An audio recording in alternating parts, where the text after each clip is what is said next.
Thank you all for coming to the memorial service for Renee Duke. My name is Alexander Eckleberry, and I'm her son. With me today are the rest of her sons, Riggs, Mark, Nicholas, Anthony, and Stephen. We all carry the last name Eckleberry because my mother, after her divorce, took back her maiden name of Duke, and it's a constant source of confusion. I say, I'm Alexander Eckleberry, people go, you're Renee Duke's son? No. Very common. This is the first time all the brothers have been together in over 15 years. And I can tell you, she's loving it.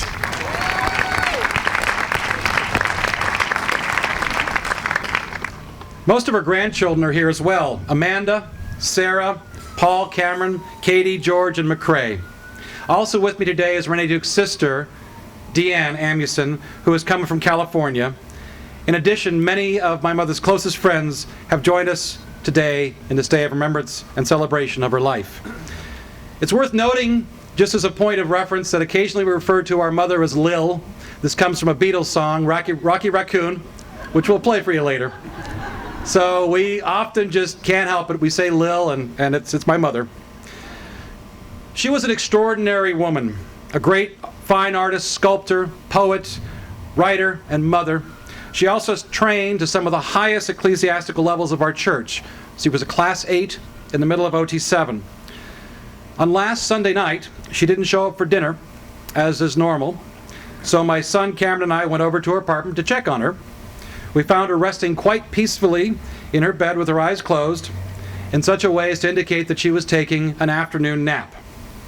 Knowing my mother, who was in the habit of exploring while she was napping, it wouldn't surprise me if she was taking a little trip and found upon returning, much to her disappointment, a body that was no longer working. In any event, she did die very peacefully, and given the way bodies can sometimes go, I am thankful she did not endure any significant pain upon her passing. When she passed away, she was in the middle of updating her ministerial certifications on the final pass of the Hubbard Pro Metering course, one of the most challenging courses in our church. She was hell-bent on finishing that course. So I won't be surprised if some years from now you hear an exultant whoop from some teenager in the course room who has finally passed the final drill. That will be my mother.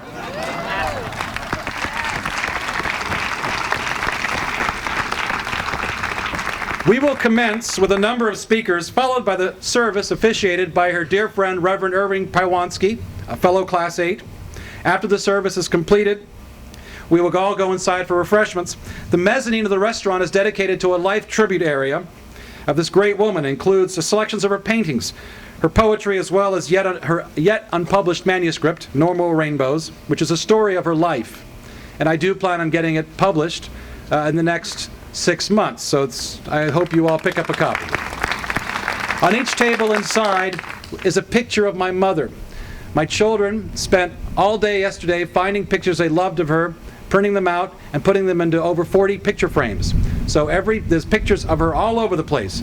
In addition, Stephen, my brother, produced a beautiful video, which you'll be able to see.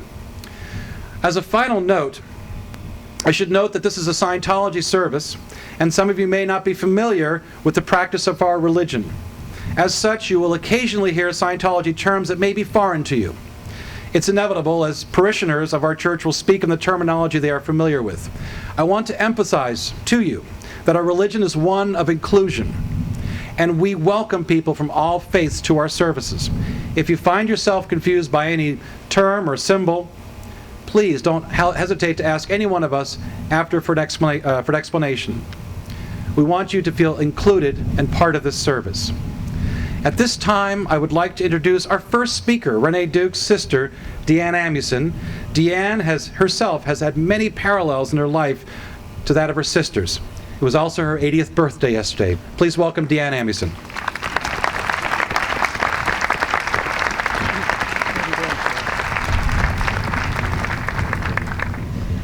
Hi. You knew Renee in the more recent years, but I'm going to just say a few things about the long ago past. I think one of the things I wanted to say is that we were brought up in another world, and you can't imagine how much so. I mean, for one thing, because it was Depression time, there weren't many children around.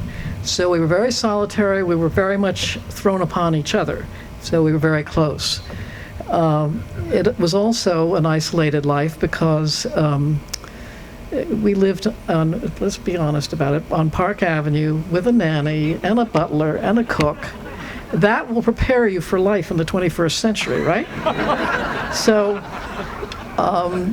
but I did want to say that often when Renee found a friend, she's a slightly different cohort from me. There were more friends her age than mine, and because I was born in the depths of the Depression.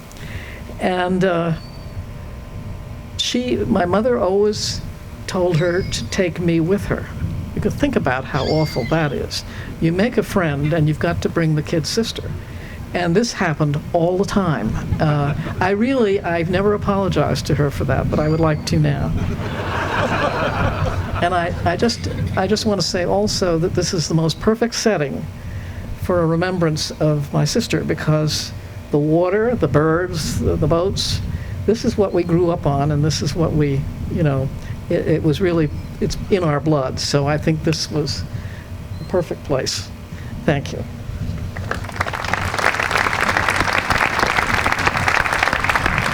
Thank you, Deanne. Now Artie Marin will have a few words.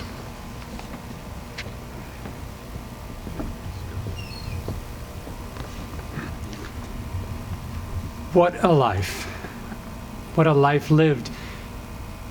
L. Ron Hubbard has referred in many instances to how one can live life as an art, and she certainly embodied that.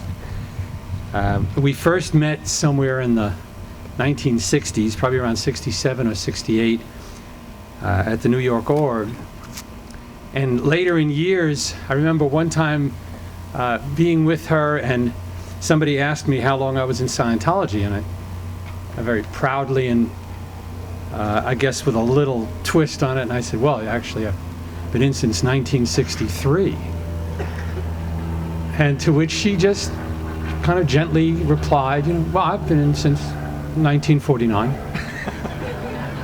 Excuse me, all right. And yes, and she had fantastic stories, reading the book when it was first published, and of course then becoming an auditor, because that's what she wanted to do. That was her passion. And I just want to kind of remark again that this makes 60 years of her continuously auditing. She never, ever stopped auditing. And that's an incredible achievement in and of itself.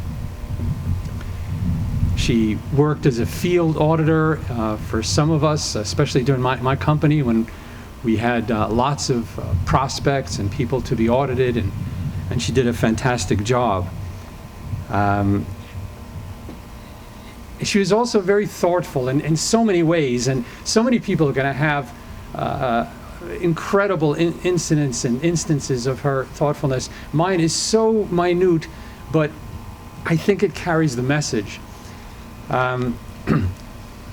As many of you know, I came from New York, and when we first met over the years, my accent was pretty heavy, and we would talk, and so many times in front of her, I would use her name. I'd say, well, Renee.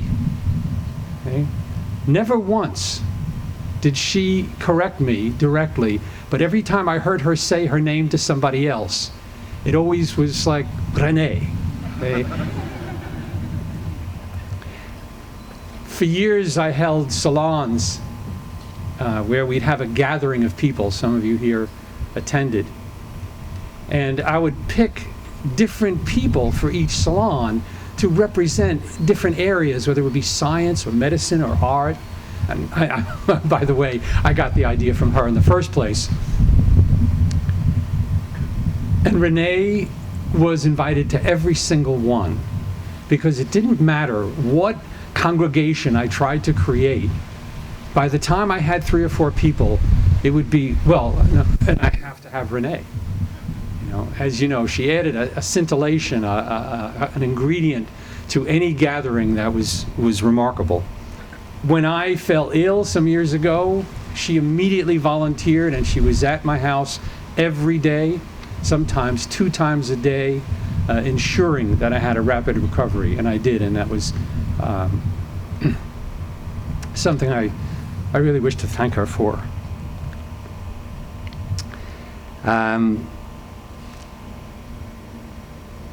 Mr. Hubbard talks about art being the quality of communication. And as an artist, she certainly had that quality. But I remind you again that L. Ron Hubbard also thought very, very highly of auditors. Now, when you combine the aesthetics and the importance of an artist, and you add this factor of that she was an auditor for 6 decades, you get a very, very special being. At one point in time, I was actually a member of the family. My stepdaughter was married into the family, and I fondly remember the Sunday breakfasts at the house. And it was in Silver Lake Hills, and it had a great view, and the ARC and the affinity and the connectedness was fantastic. And added to that, everybody spoke French, which was really great. Speaking of which, I want to conclude with a quote from someone she admired. Pierre Renoir said of passing, "The pain passes, but the beauty remains." And yes, she does. Thank you.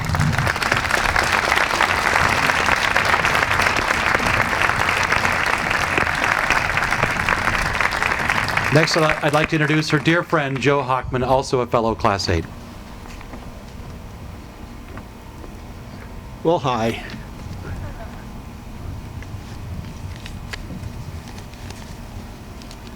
So the story on Renee reading a Dianetics book in 1949, Artie, is she told me she was waiting in line to graduate from Harvard, and while she's there in her cap and gown, she's reading the one of those hand-copied copies of Dianetics, the original thesis. So that you've all, a lot of you have heard about that. Well, she was one of those people who was right there.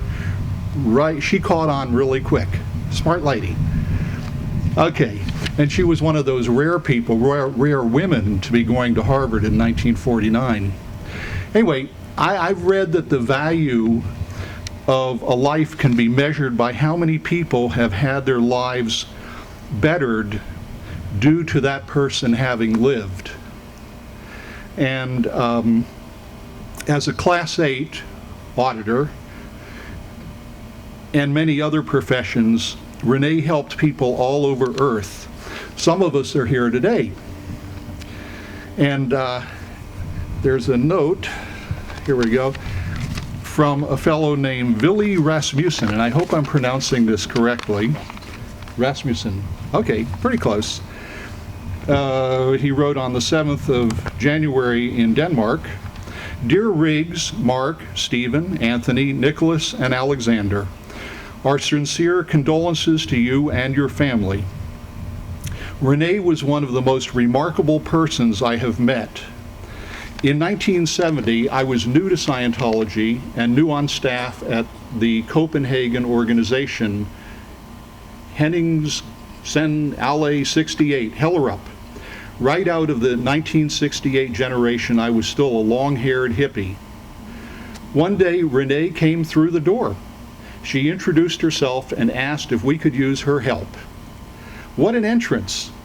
We could hardly believe our ears and eyes, highly trained, filled with affinity, reality, and communication, well-dressed, looking like $1 million, and offering her help without asking for anything in return. That was a dream come true for an organization which hadn't even dreamt that dream. Looking back, it was a happy time, and a great part of the credit goes to Renee.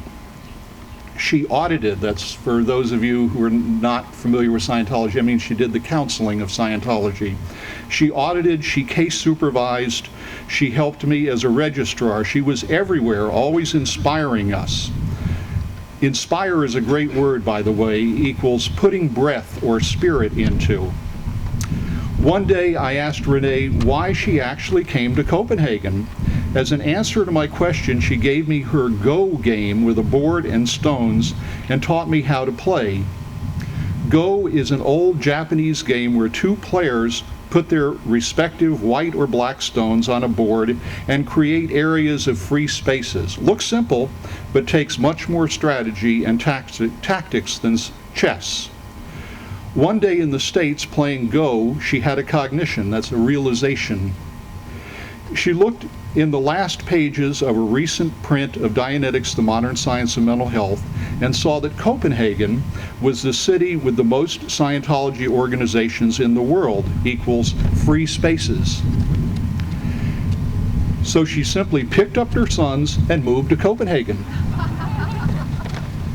She worked as a staff member, and as I remember, never even asking for payment, only giving.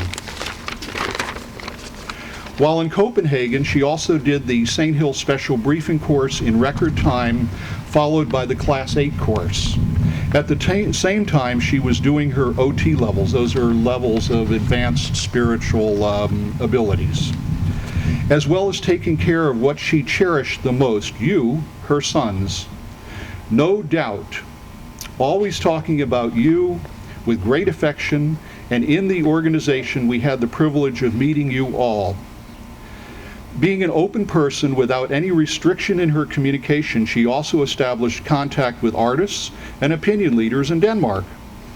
One day, I remember she, quote, accidentally, unquote, ran into and made friends with a grandchild of Paul Gauguin. Gauguin lived in Denmark before he left for Haiti, and he is by many regarded as one of the greatest painters ever. I remember nights at her apartment at Vestervoldgade where people just dropped in. To me, it was like a queen holding court. A court of famous Scientologists, local and international musicians, writers, artists with a common denominator, lots of affinity, reality, and communication. And that's my experience with Renee, too. Wherever she would go, she would just pull in the most able people around, the most creative, the most wonderful people around. Thinking back of Renee, I must admit that I feel like having looked in astonishment to action and responsibility of a kind I have never imagined possible, and which will always be an inspiration to me and to those who listen to what I tell about Renee. What a task, what a situation, divorced and single mother with a handful of sons. That by itself would be more than enough for most. Also moving up both sides of the bridge, that's the bridge to total freedom, at full speed, plus working as an artist and involving herself in most aspects of life. Memories keep popping up while I am writing this. One night she came to Henningsen's Allé 68 with a kitten in her arms. She had walked from the railroad station, and all of a sudden a Siamese kitten came out of nowhere and lay down on its back right in front of her and purred. She picked it up and brought it in. The kitten moved in at Henningsen's Allé 68, and Renee and I named her Dev T.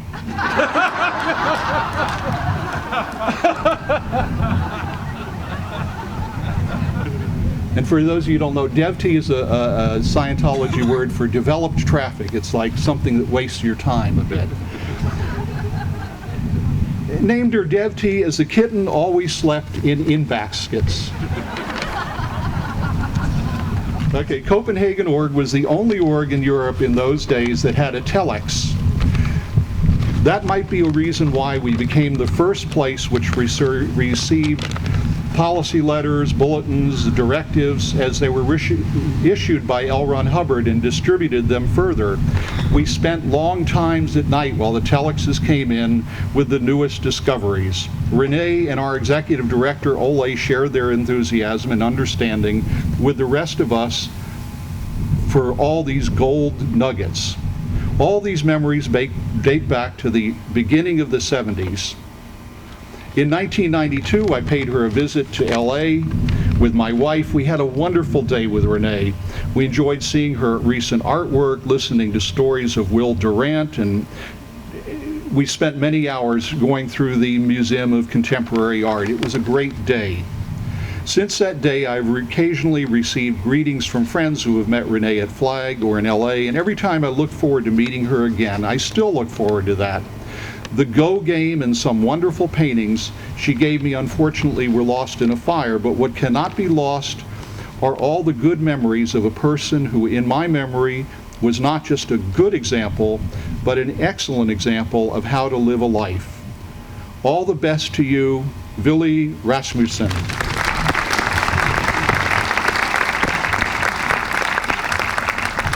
Now, I would like each of you who had a better life in some way due to Renee to stand up. Everyone who's had a better life due to Renee in one way or another, thank you. Thank you very much. Now, take a moment and just think of some way that you were helped by Renee. All right? And tell her thank you. Very good. Now, thank you, Renee. You get a Class 8, very well done. Please be seated.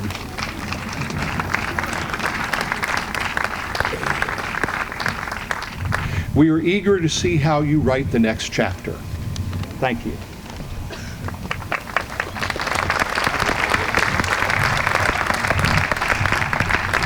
Well, Rick, it's a hard act to follow, but come on up. Rick Alexander.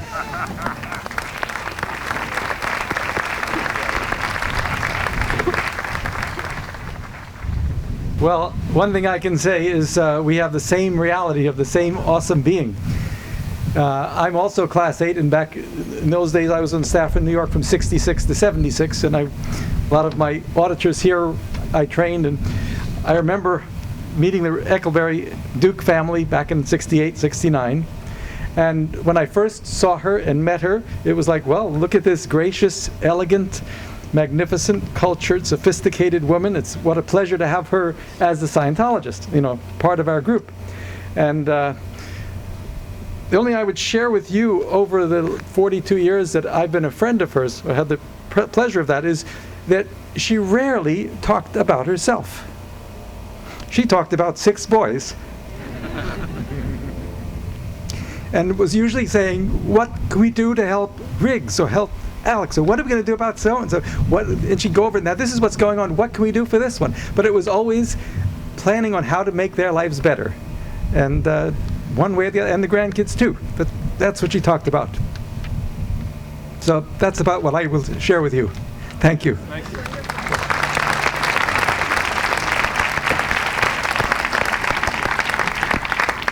Florence Van Leuven just has a few words to say.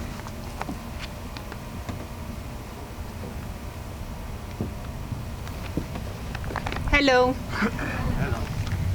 I was honored when Alex asked me to help the family organizing Renee's memorial service.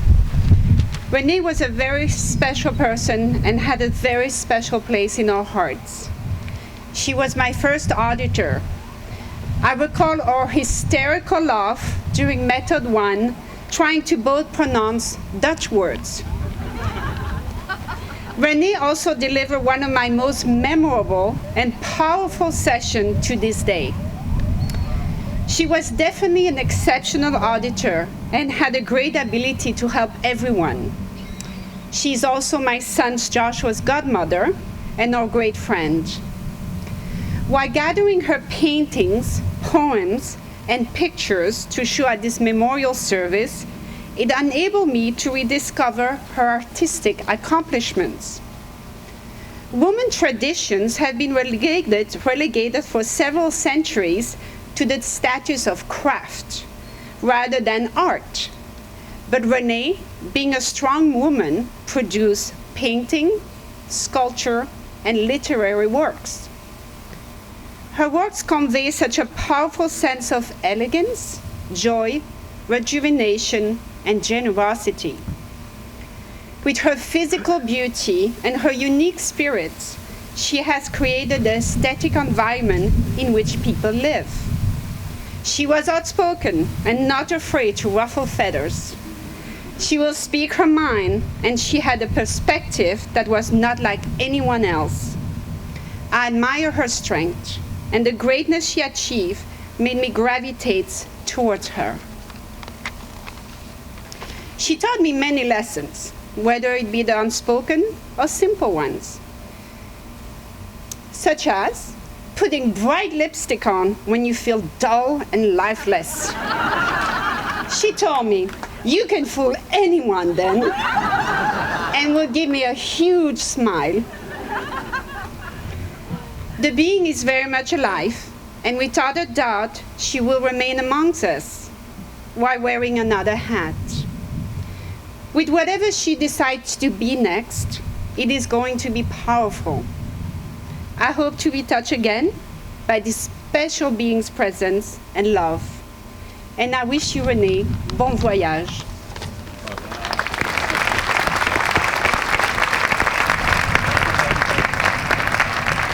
Mark Gould.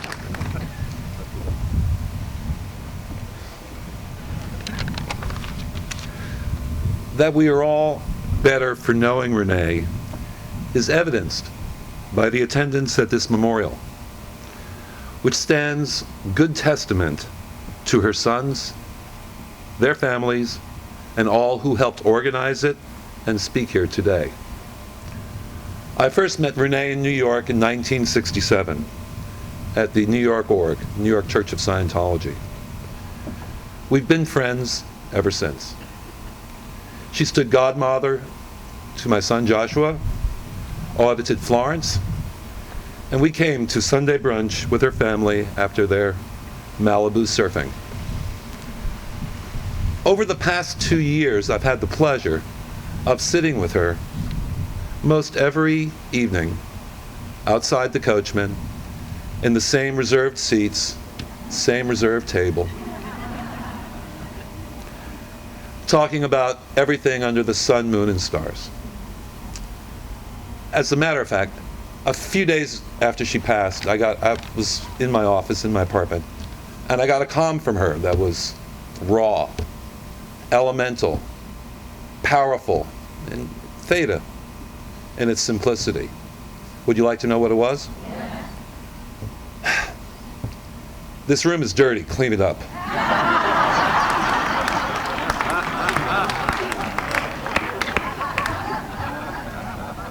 It was so strong that I immediately cleaned it up.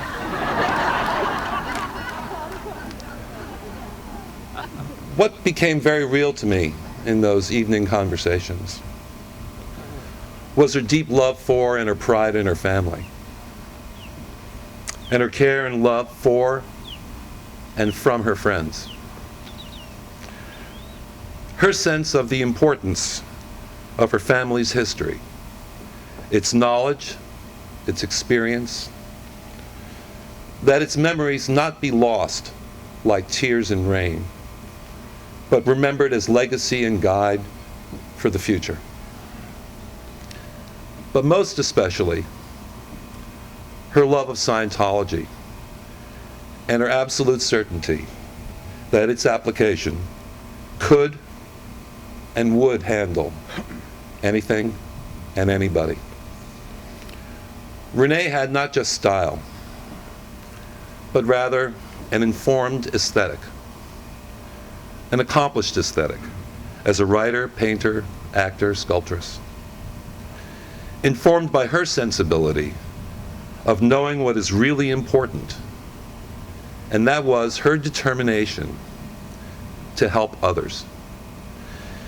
She was always commenting on this or that earlier PC who would come up and thank her for having saved their life or made their life better or changed things because of her auditing or her case supervising. She is not gone. She can't be gone. She'll never be gone. She is a spirit, free, exterior, a true guardian angel for all of us who love her. Renee, the being that is Renee, has no age, but is instead immortal. As George Lord Byron wrote, she walks in beauty like the night of cloudless climes and starry skies. And all that's best of dark and bright meet in her aspect and her eyes, thus mellowed to that tender light which heaven to gaudy day denies. And in closing, I proffer to you, and especially to her, the acknowledgement L. Ron Hubbard used in the Golden Dawn lecture series. She loved this. Well, so that's how it is. Thank you.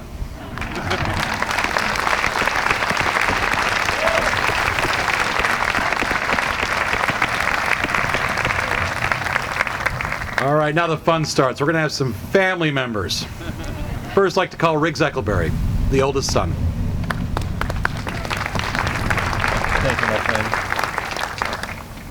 Wow. Wish you could be up here to see this. Amazing group and an amazing setting. When I grew up, we took for granted our bright, well-connected lives in a Europe still recovering from the war. My mother easily traversed that life, from high society balls to art studios full of socialist revolution. But I remember she and I discussed the one missing element in those days. And you see it missing in the Mad Men series and so forth. There's one thing missing, and of course it was a true religion. In 1968, she called me up from France. I was in the US, and she said, "I've found it."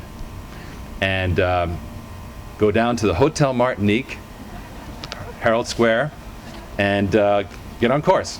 So I said, okay, this is it. Well, at the time I was in upstate at my grandmother's place, and her husband Charlie said, "Where are you going?" I said, "Well, I'm going to the Hotel Martinique."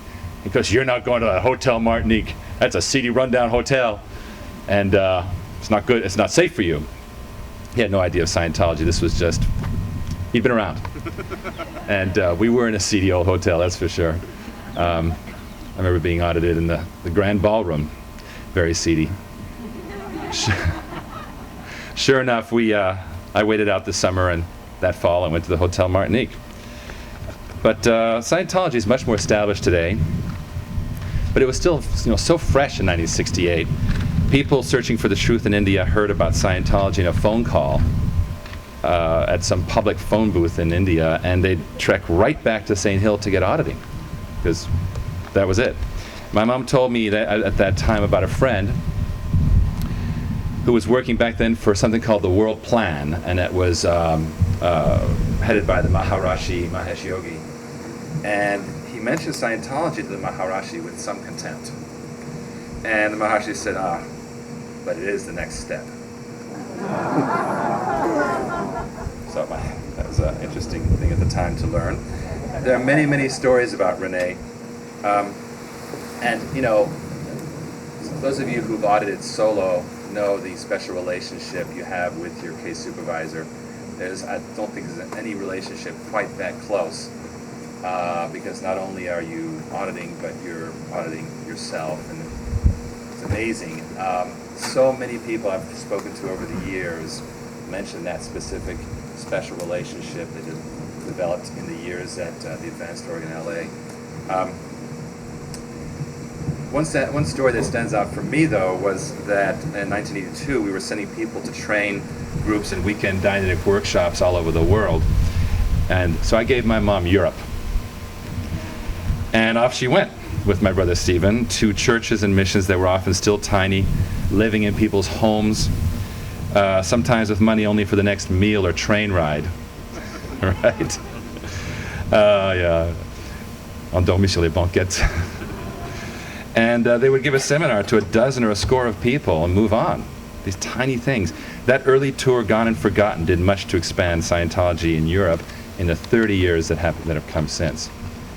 Often acerbic, always with style, a painter who wished she could just paint, and a writer who wished she could just write, Renee nevertheless devoted her days to learning art tech and helping people with it, because it came along while we were in Paris and just demanded to be done, because once you understood what it could do, why it was the only thing you could do, and she never lost that focus.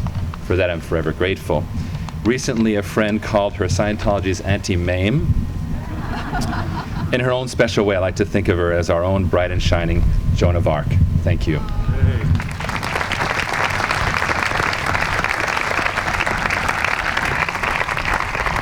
Second eldest, Mark Eccleberry.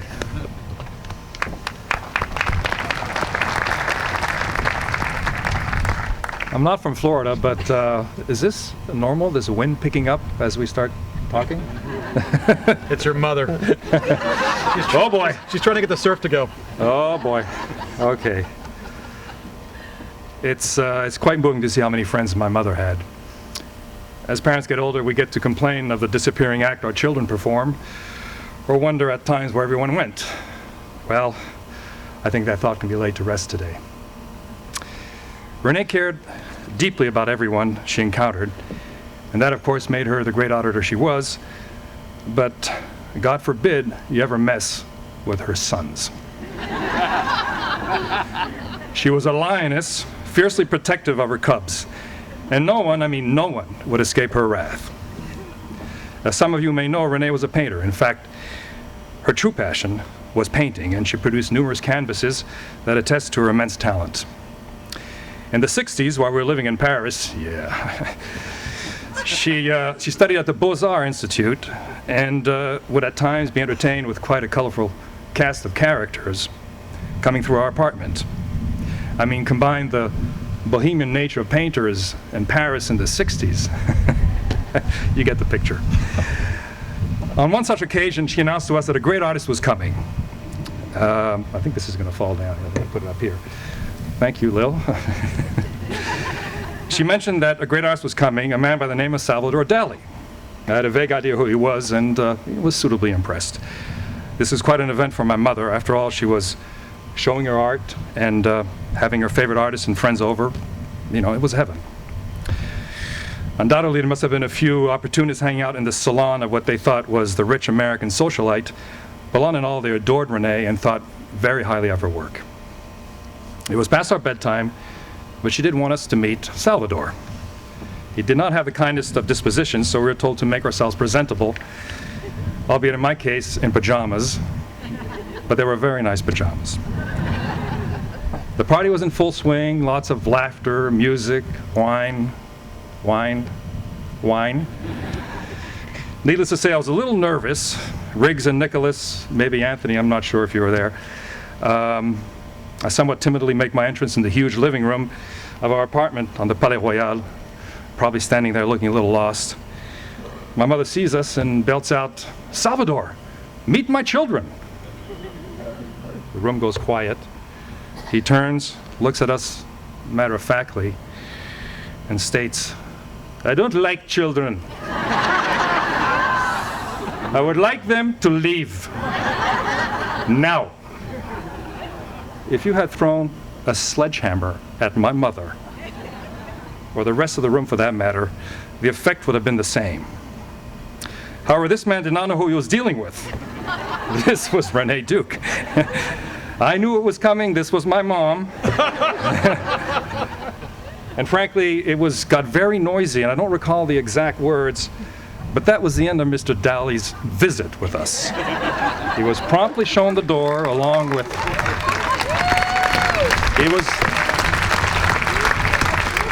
She loves this story. She was promptly shown the door along with the rest of her sycophants. The upside for us is that we were asked to hang out with the remaining guests, stay up late, not go straight to bed. And those guests made sure my mother understood that they loved children. And as for Renee, she showed us that evening that no matter what the cost to her, she would stick by us. And I can safely state that she felt the same way about her friends. Renee was loving, caring, and loyal. The best of breed. As I said to Lioness, don't mess with her tribe. Thank you.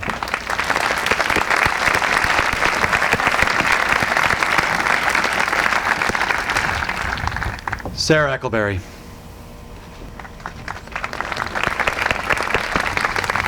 Hello. To me, my grandmother was one of the most amazing and legendary people that have existed. The three most important things to her, as you guys have already heard many times, was her family, her religion, and her art. My grandmother was also one of my heroes. The colorful life she led inspired me.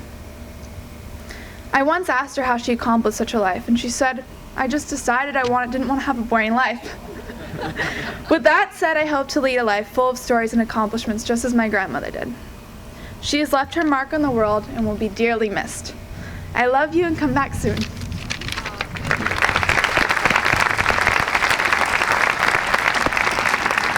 Nicholas Eckleberry. Oh my God. It's amazing. I just, wow, overwhelming. I just have a few words to say about how I miss Renee and her presence. But I feel her every day and go through phases, feel good, and suddenly a little hiccup. But I feel her presence every day as she makes her rounds. She makes her rounds daily. She goes from member to member, she's checking up on us, and something, a nudge here, this, that, and she's checking on her tribe. And we're her tribe, and I guess we're all her tribe. You know, this is the core tribe and the bigger tribe. And she checks on us because she didn't consider herself her mother in the traditional sense at all. She considered herself Lil. And you say, well, you're a mother, and she'd say, yeah, but I'm the tribal thing. And we were a flock. And the one message she had, the primary driving message over and above survival, was to accomplish change. She wanted social change. And I think Deanne is part of that zeitgeist where we are inculcated with, you have to change things for the better. You can't just leave everything the way it is. It's got to change. And she got tremendously impatient. She'd want change to happen faster. And that was her biggest frustration, was things not moving fast enough. Or that's why she'd go off with Stephen to make things happen, to stir the pot. And that's what I really remember about her the most. And that's a lesson I've taken to heart, and I hope to inculcate my own family in that aspect of what we have to do. We're a very small group here, and there's a large group out there that is kind of floundering, going down some paths. And that was her deepest concern, was that we accomplish something for the good of all of us, for the good of the planet, for the good of the universe. And that's what I remember. Thank you.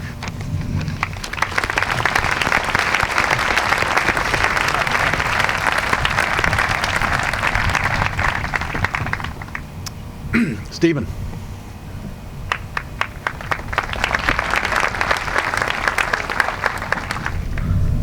I wrote mine on my BlackBerry, so. I was editing all night this video of Renee's stills, which I'll be posting online, and you'll see. Anyway, it's stills of her art. My first memory of my mother was related to art, actually. My mother's friend was doing metal sculptures using this little wooden mallet. And I think they actually were using lead, which is probably incredibly toxic. But at the time, they were making sculptures with it. And it was like this it was a beautiful piece of wood with this round ball at the end. And I just loved that thing. And my mother gave it to me, and she started showing me how to make sculptures with metal using this object. And I must have been 5 at the time, maybe younger. You couldn't grow up in our household without turning around and seeing our mother, pencil in hand, drawing us. It just, that's what happened. She would always be drawing. My mother had bright blue eyes. They were lovely eyes. But I only saw them really open, fully, when she was painting me. They were wide open. She was trying to get every piece of information that she could get out of me for the painting she was doing. I was posing, obviously. She really, really looked. My mother devoted the last 40 years of her life to humanitarian work, actually a little more than that, actually. Yet she's never stopped her art. When I was doing this video recently, I was going through, I think it's several thousand works of art on the computer. And I found this piece called Göteborg from a hotel window. Göteborg is in Sweden. Gothenburg.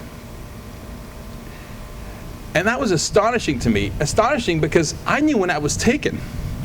We were on that Dianetic Book One tour that Riggs was talking about and going from country to country. We were working 14 hours a day. I was exhausted. And yet my mother got up in the morning and looked out the window and sketched a beautiful drawing, which I included in the video. How she found time to draw is, I think, something that defines the character of that woman. My mother was uncompromising in her artistic work. She was a dedicated craftsman. She was prolific. As I decided to become an artist in my work, these are qualities that I strive to achieve. And if I lack for inspiration and resolve in whatever I'm doing, all I have to do is think of those bright blue eyes, wide open, looking at me.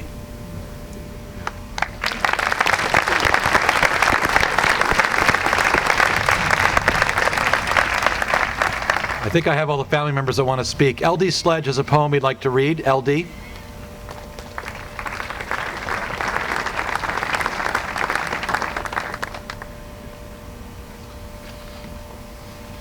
Poem to my dear, dear friend, Renee. Goodbye. Hello, Renee. I'm blessed to know thee, O blithe spirit. Thou hast spread thy wings and flown again. And circling will find another place to light and sing your song, so that we may again take joy in hearing and learning that which thou may teach through thy eternal wisdom and the fire that resides within thee. I, for one, will miss thy smile and the light in thine eyes and the flowers that bloom around thy feet as thou pass by. I will miss the birds that sing around thee all the while. I know thee now and forever, my dear friend Renee. Return soon and again bless us with thy smile.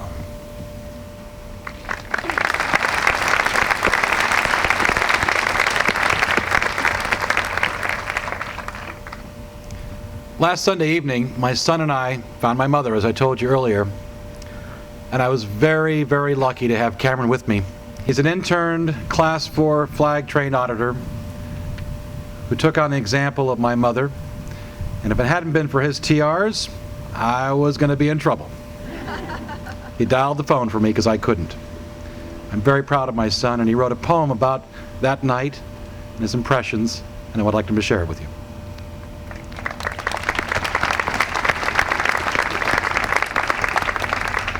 Hello. On this eve, it smells of death. I open the door, swept up by heaven's breath. I find you gone, leaving life a swan, with an elegance only you could don. You've done much this life, and no one can say you lost this game's strife. You've left it with earth-shattering accomplishments, with nothing to lament or repent. We love you. Come back soon.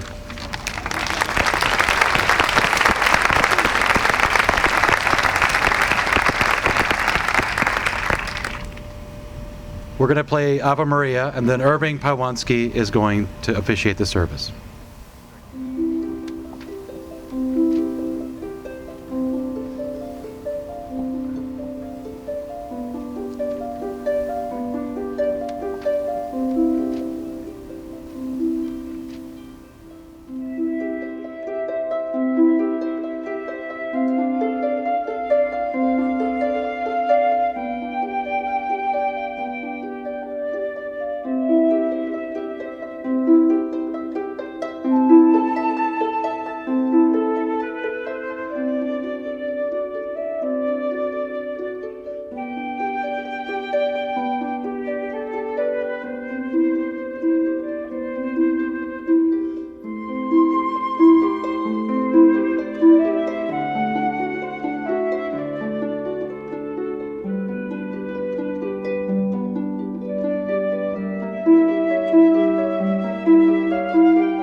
I wanted to say one very, very brief thing before officiating the service. Actually, two very brief things.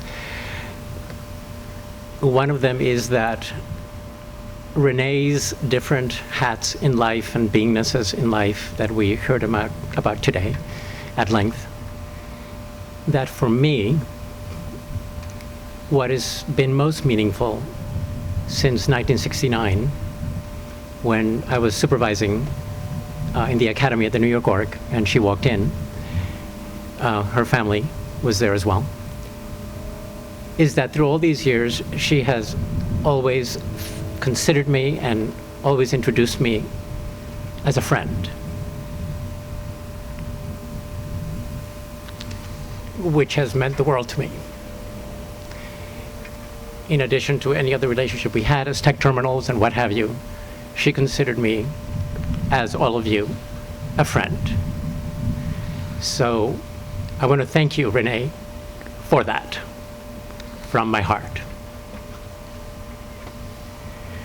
The second thing I wanted to say is that in all humility, I want to acknowledge the fact that there are many individuals who could have been asked to do this with as much respect and merit as me.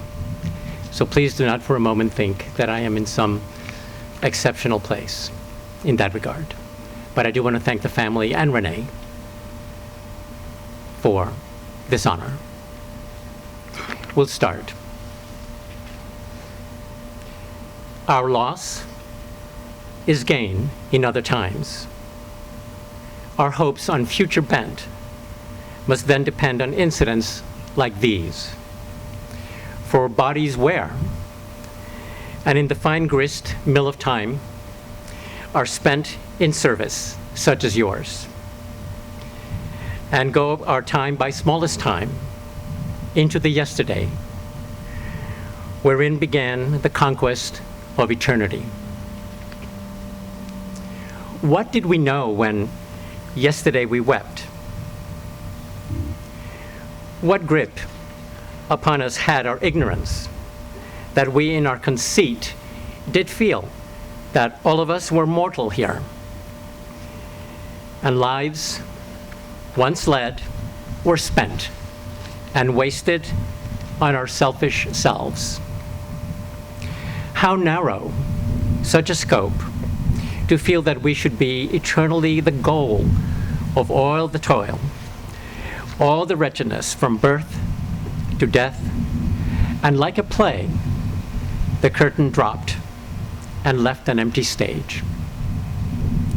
How dull of us to feel that we were all the target of this strife, and that we lived but once, and living, then done, reconcile the whole in one brief life. Oh no, a wider drama here was planned and staged, and we, with narrowness of mind, did overlook the plan. We said that all is mortal flesh, the spirit just a thing to send for pence to some strange heaven, there to waste its skill. Or had we not the price to some deep other place, to pain and waste again the life? To what dark depths were dropped our minds to feel that flesh is capable of love, or of trust, or livingness? To feel that fingernails and masks are all we need to dream? To what deep place did our love go, that mass could recompense? Anxieties that ruled our years were nurtured here, and we, made blind and numb by other greed, spanned down our lives to one. What waste! To feel that all our love, our work, our gifts, our knowledge, and our size were meant to be consumed, all in one breath and flash, and by one name. Today, come wiser now, the chains gone weak, and tyranny of cult gone tired of the years. We look and we find we live, not once, but on and on, from body's birth to body's grave, and then to birth again, and yes, to grave again, so to dispose of possessions, often come undone with livingness. From century to century, from age to age, and on, we go in march along the path that leads forever up the countless tick of time. We crawl, we walk, we fly. We win from here and evermore the heritage of all our lives and spend it once again. Why, this is no sad and bleakish look, no sorrowed thing, this life. This is an adventure, pure, where without knife or provender, we leap aloft into eternity and span forever in a breath. This is adventure where we step from tie to body tie and go our way. Our suffering is in truth self-centered here. For yes, we have lost the smile, the touch, the skill and happiness we gained from Renee, who gave us from her past ability to live and fare against the tides and the storms of fate. It is true we've lost her shoulder up against the wheel. And yes, we've also lost her counsel and her strength, but lost them only for a while. She goes, not with the dismal roll of drums, but with a whisper, like a fairy's sigh, to smooth the way from when we come. She will be in some good future time and future place. Her smile, her touch, her skill, invested there to make a way for life. True, we may not know her at that time and only know her work. But still, if we send not ahead our vedettes into time, those that go in advance to make clear the way for us, we would not have a race. And so branched off from this genetic line and into some new corner or new world we've sent you. And there'll be, we know it now, a smile, a touch, a happiness for us and for you.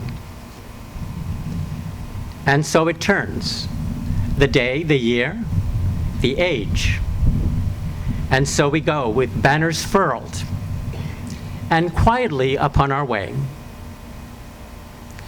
But now we know, and now we'll find the way.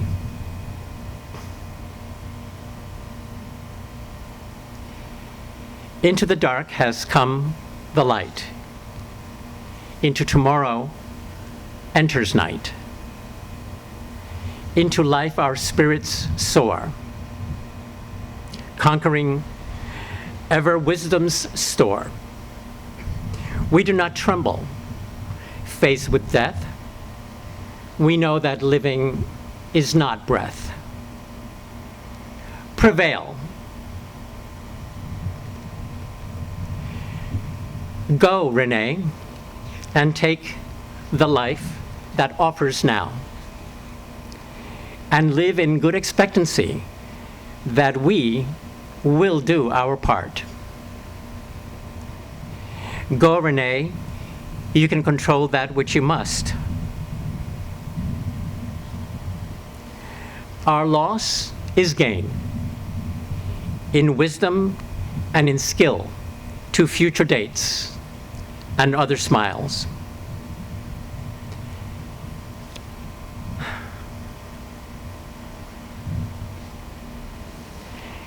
And so we send into the chain of all enduring time our heritage, our hope, our friend. Goodbye, Renee. Renee, your people thank you for having lived. Earth is better for your having lived. Men, women, and children are alive today because you lived. We thank you for coming to us. We do not contest your right to go away. Your debts are paid. This chapter of thy life is shut. Go now, dear Renee, and live once more in happier time and place. Thank you, Renee.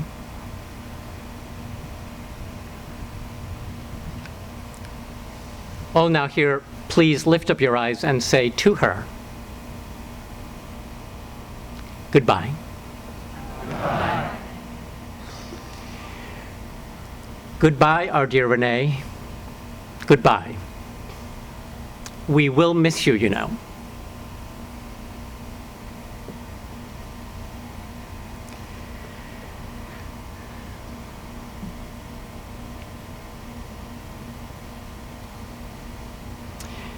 Let the body now draw away to be consumed in ashes and dust, in earthly and cleanly fire, to be no more.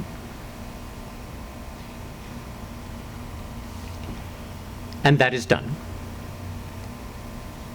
Come, friends, family, loved ones. Renee is all right.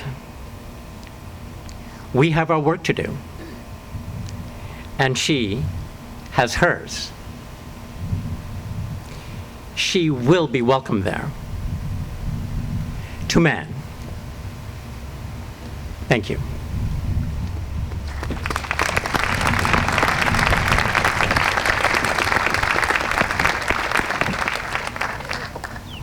Oh boy.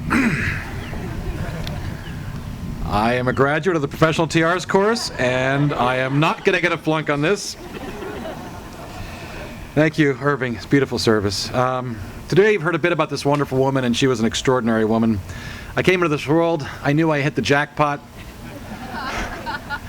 I mean, I had a beautiful family and living in splendid grandeur in Paris, handsome father, jet-setting, great siblings. But there was this bright, shining beacon of a being, and that's what you get attracted to. You've heard a lot today about this woman. There's so much more to tell. Believe me, there's story upon story. I could literally take up hours myself, and every one of the brothers could take up more hours. She fought for us. Boy, did she fight for us. I could tell you plenty about that. Mark gave you just one example. She loved us completely, and she was always our guardian. And there's some pretty amazing stories around that. You can ask Mark later, a few of us. Just because we were separated by geography did not mean we were separated from our mother.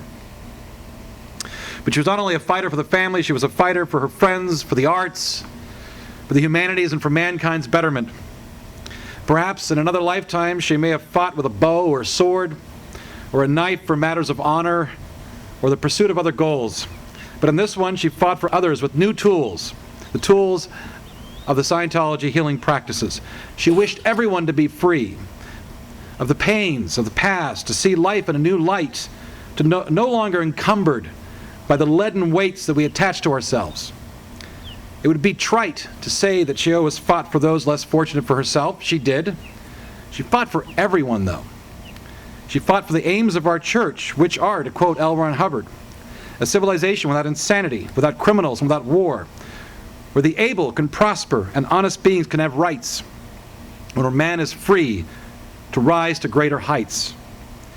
Her most treasured moments were when she, as a counselor, she was able to bring somebody to a sometimes cataclysmic and cathartic change in their life. And many of you experienced that, whether you were on solo, as a solo auditor, or whether you were sitting across from her in session. I know my wife had enormous gains, all my brothers, and many of my friends. She loved that moment when the truth was revealed and the person would lead a better life. From that point on, they would never be the same again. She did not seek material wealth. She certainly didn't mind money. She didn't see anything wrong with it. She wasn't, But she once had all those trappings of this corporeal existence and living in splendor, and knew well the pleasures of this type of material existence. She was also quite aware of the ennui, the dissatisfaction and emptiness that a purely material existence can bring upon a soul. It is toxic for a soul to live for material reasons only. She was one of the very few people, and those people tend to be among you, who truly, really just cared about helping people. I used to envy her. So, as a result, she was really rich. Not in money and in toys, material existence. She was vastly rich in friends. We could all be so fortunate. Renee Duke lived. There's a quote by L. Ron Hubbard that I put into the program, and please be sure to pick the program up after this, after you leave. But there's another one I'll share with you. And I think many of you have heard it if you've done the Route to Infinity. There's only one way, really, to get into the state of living, and that's live. There's no substitute for an all-out, over-the-ramparts, howling charge against life. That's living. Living does not consist of sitting in a temple in the shadows and getting rheumatism from the cold stones. Living is hot. It's fast. It's often brutal. It has a terrific gamut of emotional reactions.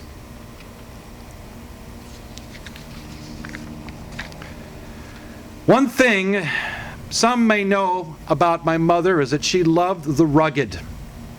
She loved rugged, tough people. She loved rugged, tough geography. She loved crashing waves and hard, beautiful lands. She loved people with the spirit of the North. When we were growing up in Denmark, we spent many weekends traipsing around various Viking sites. She loved Vikings. When I worked on the floral arrangement with Dana Deneen and Florence van Leuven, we put together an arrangement of white flowers to represent a northern clime, the white snow on the ground, a blue accent to show the blue of the Nordic sky, and a yellow rose to show the winter sun. And then Dana did this beautiful little extra impressionism, which just is so beautiful. It's like a Monet painting. No pink or lavender for this battle axe. She loved the beach like few other things. She loved having her birthdays at one of her favorite California beaches with a bonfire blazing and the kids running around. And at 6 a.m. every Saturday, she'd haul us all off to go surfing with her. She loved to surf, and she did it every Saturday morning when she lived in California. I think she would have loved a funeral in the ancient tradition. Put her body on a funeral pyre in a boat and send it off to the sea burning, followed by all of us sitting around a roaring log fire and toasting to her. Something like you would give a great warrior or a warrior queen. However, we live in modern times, and there is the EPA and various city ordinances, so even though I might have wanted to and certainly thought about it, it wasn't possible. But she wants her ashes spread, to paraphrase her words, into the crashing waves of Malibu, and this will happen. Perhaps from surfboards, because she loves surfers, or perhaps from a boat or from the sandy beach itself, but her wishes to have her ashes cast into the waves of Malibu will be honored. I will note that one of her best friends in Los Angeles was a Scotsman, and her father, a Southern gentleman, had a Scottish heritage, and she loved her father. She also was quite intimate with the life of Mary, Queen of Scots. I've printed an amazing and powerful poem, that she wrote about the life of this queen in the tribute area inside, and you'd almost think that it was her. Some of the best poetry I've ever read. So instead, as we prepare to close, no funeral pyre, but I would love to give her the final honor of bringing in a Scottish Highlands band to play Highland Cathedral, a piece often used in Scotland as a final tribute in events of state.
Well, I think she liked that.